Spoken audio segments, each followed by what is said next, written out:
Selamat datang di channel Foresight. Ya sih di sini dan inilah Foresight.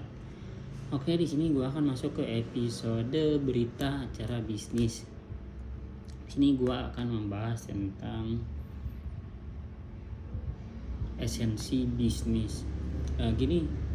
Kadang selalu salah mengartikan tentang bisnis, perdagangan, penjualan,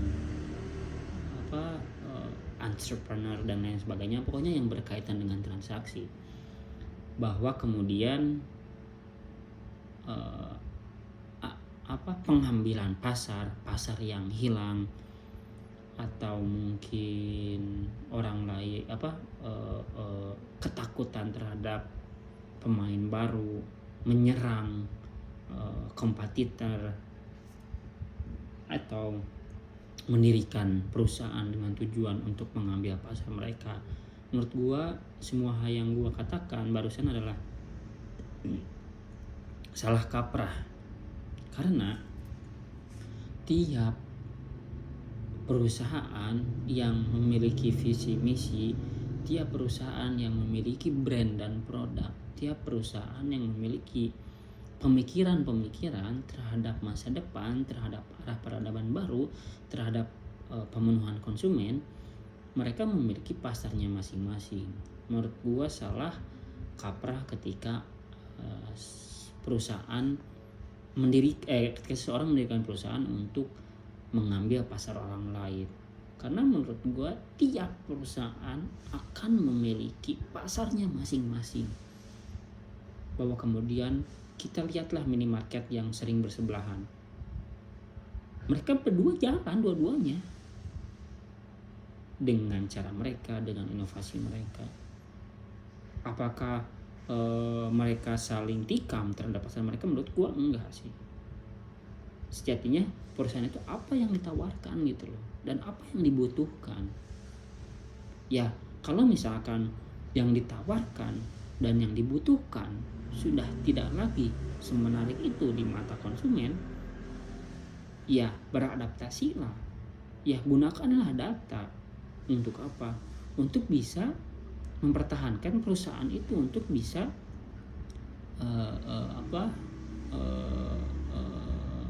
eksistensi di dunia perdagangan. Menurut gua misalkan ada dua minimarket itu, ada misalkan tadi Indo April dengan Alfa April, gua melihat bahwa mereka mitra sih. Gua berpikirnya itu, si Indo mitranya si Alfa mitranya si Indo. Dan gue tidak ada yang salah dengan pendirian itu. Toh kedua perusahaan ini memiliki segmennya masing-masing. Kedua perusahaan ini memiliki ciri khasnya masing-masing. Salah satunya dengan perbedaan logo ya. Dan orang yang merasa bahwa dia ingin mengambil pasar orang lain, sesungguhnya dia tidak percaya terhadap produk yang dia tawarkan. Percaya deh sama gua, dia atau mereka yang ingin mengambil pasar, atau mereka yang ingin sampai menjatuhkan, terlepas dengan membantang-banting harga, terlepas dengan black campaign, terlepas dengan undang-undang ITE, anything, semua hal yang dilakukan negatif, dia akan mendapatkan hal yang serupa. Ketika kita melihat gini deh, gue akan ngasih contoh tentang dua perusahaan yang menurut gue ini cukup menjadi concern gue selama gue riset dan terjun ke dunia bisnis dan perdagangan. Dua perusahaan itu adalah Wings Food dan Mayora ya. Gue ngelihat bahwa Wings Food menjelma menjadi perusahaan yang dia bisa menyentuh semua lapisan perekonomian. Dari segi penjualan, semua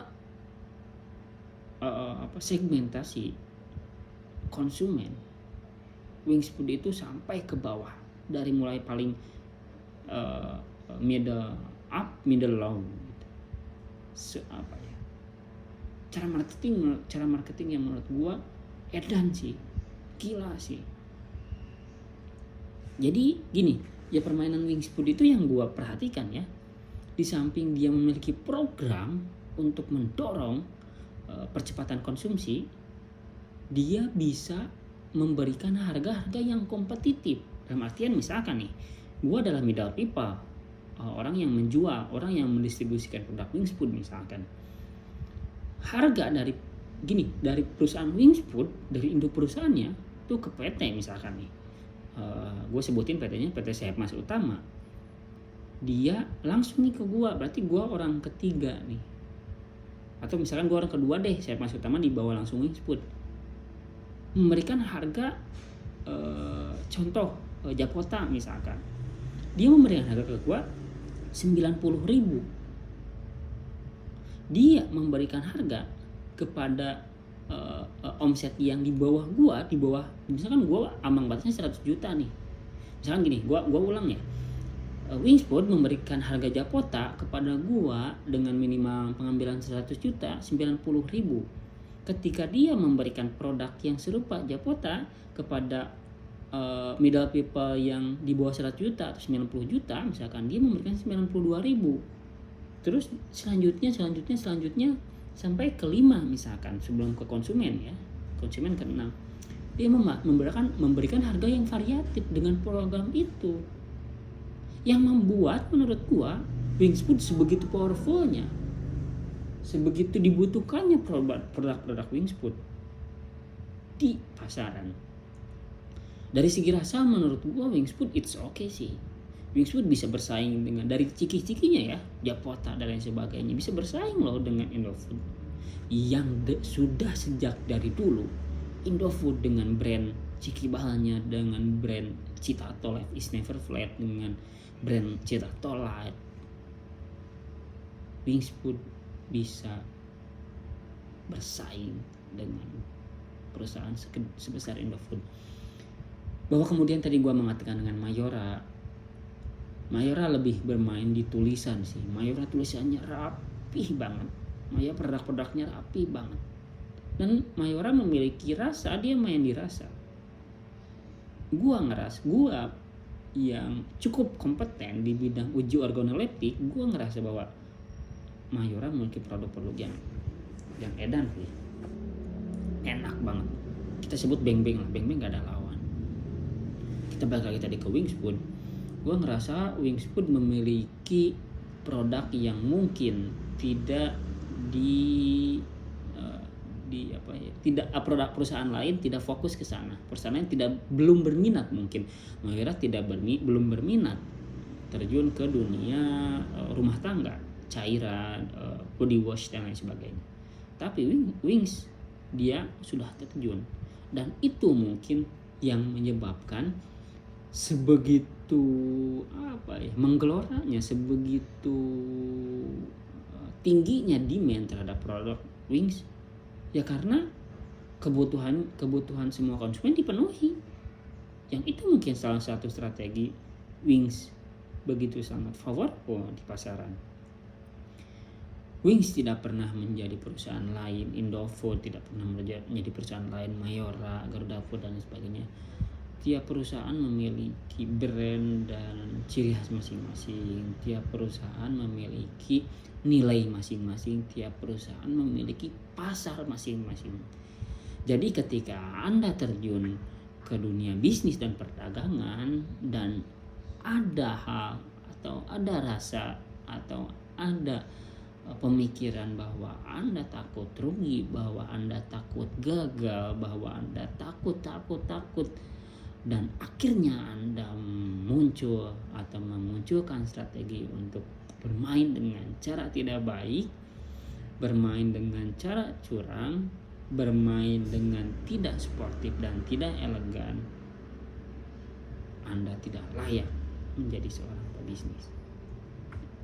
Menurut gua, pebisnis orang yang berani mengambil resiko tanpa pernah ada rasa takut, dan akan menjadikan kegagalan dan kerugian menjadi pembelajaran untuk tetap tumbuh ke arah positif atau lebih baik di masa depan. Itu poinnya. Menurut gua tiap perusahaan memiliki pasar masing-masing, jangan pernah khawatir akan pasar yang hilang. Itu. Terima kasih sudah menonton video gua. Like jika Anda suka, dislike jika Anda tidak suka. Temukan keseruanmu di kolom komentar. Jangan lupa subscribe. Selamat ketemu di video selanjutnya. Ya, di sini dan inilah Forset. Dadah.